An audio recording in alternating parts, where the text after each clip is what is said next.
As the Ukrainian army attacked, horrific images were captured. Russian military trucks, flat tires, and covered in holes, standing still on the side of the road. These signs of destruction not only showed defeat, but also aroused anger among the Russian people. Why did this defeat turn people against Putin?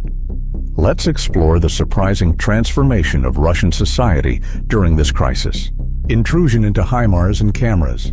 A distant Ukrainian soldier-operated HIMARS high-mobility artillery rocket system activated that morning as vehicles rushed to send a company-sized force of reinforcements to Kursk to fight the Ukrainian invasion.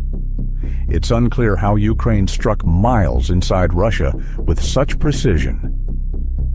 Growing evidence suggests Ukrainian hackers broke into the Russian traffic camera system, a huge network of cameras that monitors road and traffic conditions in real time. Ukraine may monitor every highway and significant route in the region to follow Russian forces. It could have been a basic reconnaissance drone, one of dozens employed by both sides. Even though small drones are hard to target and track, flying one thus far inside Russia would be perilous due to its high altitude, which allows Russian air defenses to notice it. Russia would have had a hard time coordinating a response to an airborne incursion given Ukraine's massive electronic warfare blitzkrieg, as its tanks and armored vehicles smashed through the two lines of trenches staffed with conscripts that separated Russia from a Ukrainian invasion force. Communication was shut off or rendered worthless. Jammed radars. Many may have tried to warn the convoy before it was ambushed by Ukrainians, but radio jamming made it impossible. Since Russia's Kursk defense was chaotic, nobody likely knew what was waiting for the convoy. No steps were taken to protect troops from Ukrainian precision attacks. The Iraqi forces faced American weapons called Steel Rain, as rockets with hundreds of submunitions exploded a mile from their target moments after being discovered. Dozens of troops in flatbeds were unaware of the instantaneous vehicle destruction.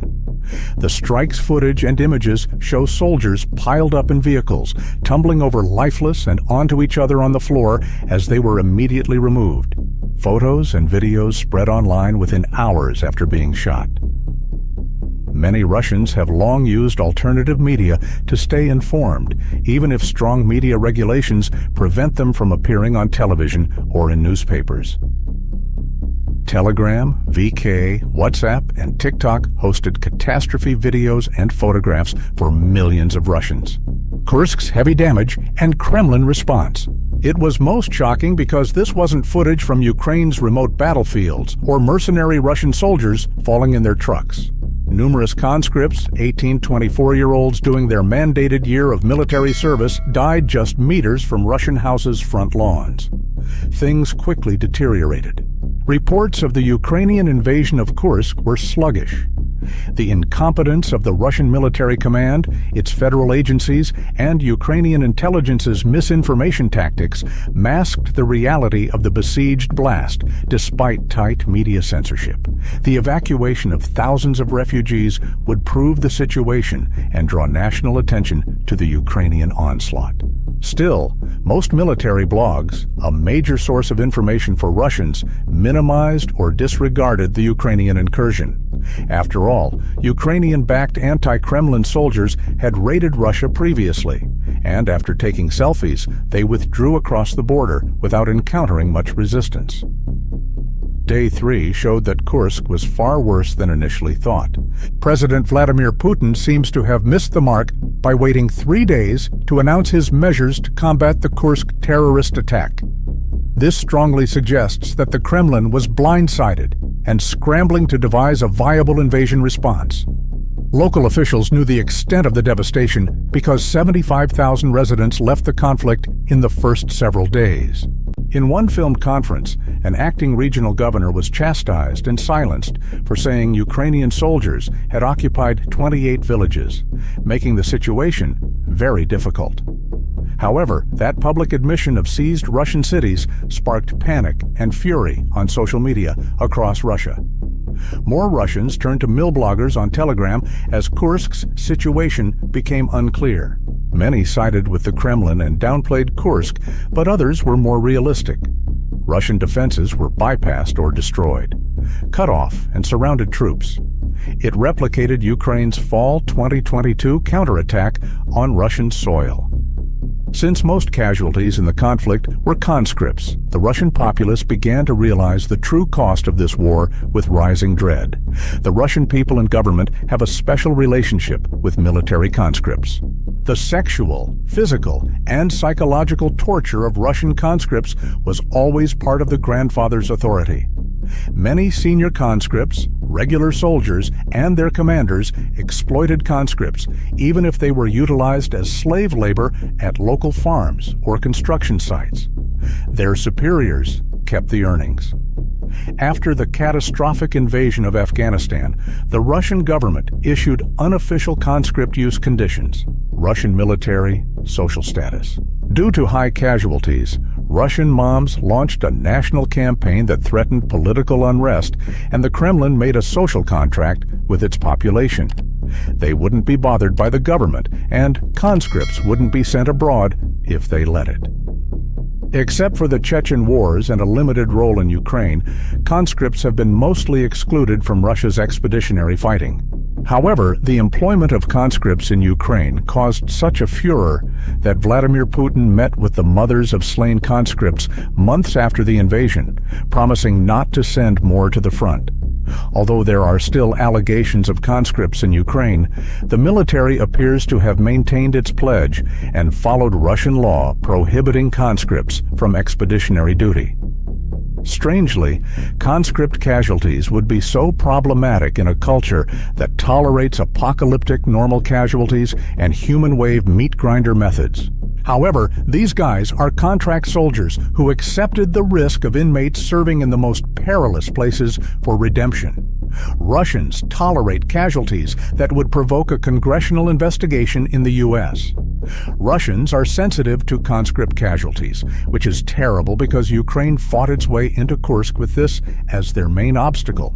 As Ukrainian media reached Russian blogs, confusion turned to indignation and grief. The Kremlin and official media said the Ukrainian onslaught had been blunted, but Ukrainian social media told a different story.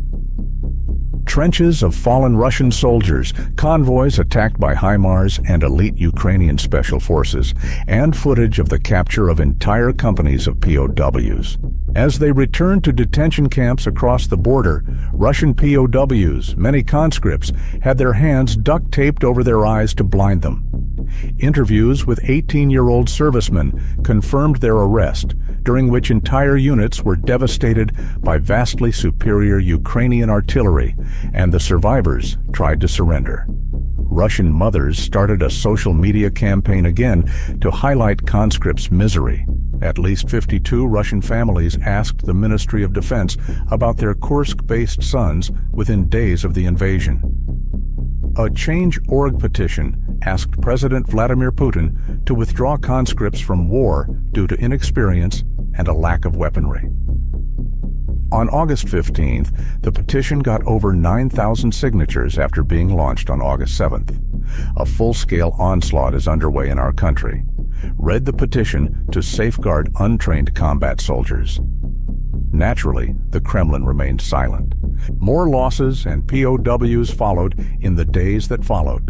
Russia depended on conscripts on its border because Putin's nuclear threats intimidated the West and made Ukraine afraid to attack.